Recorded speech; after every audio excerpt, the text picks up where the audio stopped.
Hello dear student, आज हम पढ़ेंगे अलंकार याद करने की ट्रिक। तो पहला हमारा अर्थालंकार और दो अलंकार होते हैं हमारे शब्दालंकार और अर्थालंकार।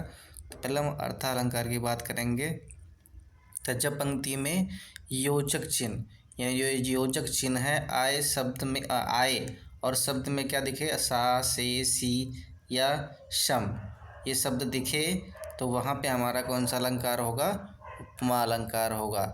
जैसे मुख चंद्रमा सा सुंदर है। अब देखिए योजक चिन्ह आया, योजक चिन्ह के बाद हमारा सा आया है, तो इस पंक्ति में हमारा कौन सा अलंकार है? उपमा अलंकार है। आगे बढ़ेंगे। कर कमल सा कोमल है, फिर से जो है योजक चिन्ह है, योजक चिन्ह के बाद क्या आया है? सा आया है, तो यहाँ पे भी हमारा कौन सा अलंकार है? उपमा अलंकार है। आगे बढ़ेंगे अगले अलंकार की तरफ। तो अब देखेंगे यहाँ पे, देखिए फिर से वही आया है कि कर कमल सा कोमल है, तो कर यहाँ पे कमल, कमल के बाद क्या है? सा आया, तो कौन सा अलंकार है? उपमा अलंकार है। मखमल के झूले पड़े हाथी सा, हाथी के बाद क्या आया हमारा? सा आया है, तो कौन सा अलंकार है हमारा? उपमा अलंकार है। आगे बढ़ेंगे। आगे हमारा रूपक अलंकार है। तो रूपक अलंकार अब जब पंक्ति में क्या है? पंक्ति में जब पंक्ति में योजक चिन्ह आए और उसके बाद सा से सी न आए, पंक्ति में योजक चिन्ह आए और योजक चिन्ह के बाद सा से सी न आए, तो वहाँ पे हमारा कौन सा अलंकार होगा? रूपक अलंकार होगा। मैया मैं तो चंद्र खिलौने लाया। तो अब देखिए चंद्र, यहाँ पे हमारा क्या आया? हाइफन आया है, योजक चिन्ह आया हुआ है, तो योजक चिन्ह के बाद हमारा सा से सी नहीं आया, तो हमारा कौन सा अलंकार है? रूपक अलंकार है। आगे बढ़ेंगे।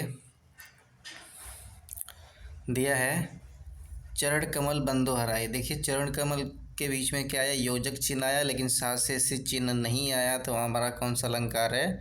रूपक अलंकार है। फिर आगे दिया है राम कृष्ण कृपा भव निशा। अब देखो फिर से भव और निशा के बीच में देखिए हाइफन आया है, डैश आया है, तो इसके बीच में सा से नहीं आया, नी आया, तो इस यहाँ पे भी हमारा कौन सा अलंकार? रूपक अलंकार होगा। आगे बढ़ेंगे। उत्प्रेक्षा अलंकार।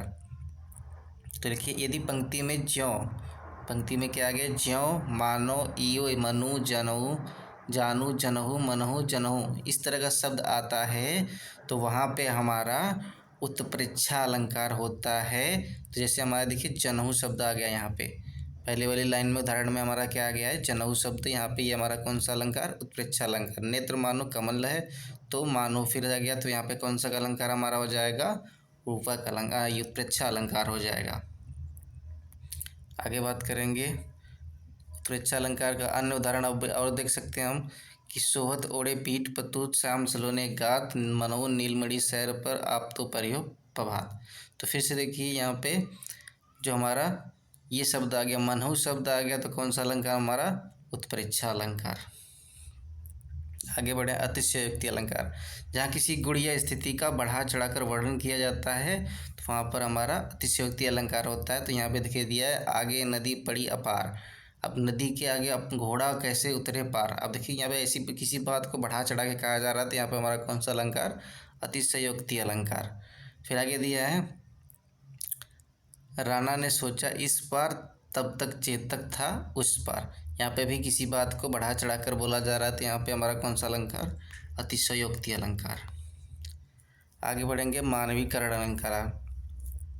तो जब प्राकृतिक वस्तुओं को, वह अलंकार जिसमें प्राकृतिक वस्तुओं को जैसे पेड़ पौधे बादल इन सब चीज़ों को, भावनाओं को वर्णन मतलब सजीव मानकर वर्णन किया जाता है, तो वहाँ पर हमारा मानवीकरण अलंकार होता है। जैसे फूल से, क्या फूल सकता है, यानी फूल को क्या माना गया है? सजीव मानकर वर्णन किया गया, तो हमारा यहाँ पे क्या हो जाएगा? मानवीकरण अलंकार। सागर के ऊपर नाच। तब सागर के ऊपर क्या नाचने की बात कर रहा है, और फिर कह रहा है कि लहरें मधुर गाना गाए। लहर क्या मधुर गाना गा सकती है, तो यहाँ पे कौन सा अलंकार? मानवीकरण अलंकार। अब बात करेंगे शब्द अलंकार। अब तो अर्थालंकार कंप्लीट हो गया, अब शब्द अलंकार की बात करेंगे। तो अर्थ के आधार पर शब्द अलंकार हमारे कितने प्रकार के होते हैं? 3 प्रकार के होते हैं, अनुप्रास, यमक और श्लेष अलंकार। तो पहले अलंकार की ओर बढ़ते हैं। पहला अलंकार है हमारा अनुप्रास अलंकार। तो जब अनुप्रास में वर्ण की आवृत्ति बार बार होती है। कोई वर्ण क्या आता है, बार बार आता है, तो वहाँ पर हमारा अनुप्रास अलंकार होता है। तो देखिए, चारु चंद्र की चंचल किरणें खेल रही जल थल में। तो देखिए च जो वर्ण है वो बार बार आ रहा है, तो यहाँ पे हमारा कौन सा अलंकार हो जाएगा, अनुप्रास अलंकार। यानी जो च वर्ण है च, ये हमारा क्या आ रहा है, बार बार आ रहा है, तो यहाँ पर हमारा अनुप्रास अलंकार। जैसे इसमें देखिए मधुर मधुर मुस्कान मनोहर, देखिए इसमें म ये वर्ड क्या आ रहा है, बार बार आ रहा है, तो हमारा क्या हो जाएगा वहाँ पे, अनुप्रास अलंकार। आगे देखते हैं यमक अलंकार। तो यमक अलंकार जब एक शब्द एक से अधिक बार आएगा और उसका अर्थ अलग अलग होगा, तो वहाँ पर हमारा यमक अलंकार होगा। तो देखिए यहाँ पे क्या आया है, कनक कनकते सौगुनी मादकता अधिका, या खावे बौरा या पावे बौरा। तो यहाँ पे एक कनक कनक शब्द दो बार आया है, जिसमें कनक का अर्थ सोना होता है और एक कनक का अर्थ धतूरा होता है। फिर दूसरे दिशा में दिया है कि काली घटा का घमंड घटा। तो यहाँ पे घटा शब्द आया है, घटा घटा का दोनों का अर्थ अलग है, तो यहाँ पे हमारा कौन सा अलंकार हो जाएगा, यमक अलंकार। आगे बात करें श्लेष अलंकार, जहाँ एक शब्द के अनेक अर्थ होते हैं। कोई भी शब्द आएगा उसका अर्थ क्या होगा, अलग। रैमीन पानी राखिए बिन पानी सब सून, पानी गहन बरे पे मोती मानुष चून। यहाँ पे मोती मानुष चून। तो यहाँ पे देखिए पानी का जो अर्थ है वो बहुत सारे होते हैं। यहाँ पे पानी का जो अर्थ बताया है कि एक मनुष्य के स्वभाव से पानी का अर्थ बताया गया, और एक पानी का अर्थ मोती से बताया गया। तो यहाँ पानी के कई अर्थ बताए गए हैं, तो यहाँ पे हमारा कौन सा अलंकार, श्लेष अलंकार हो जाएगा।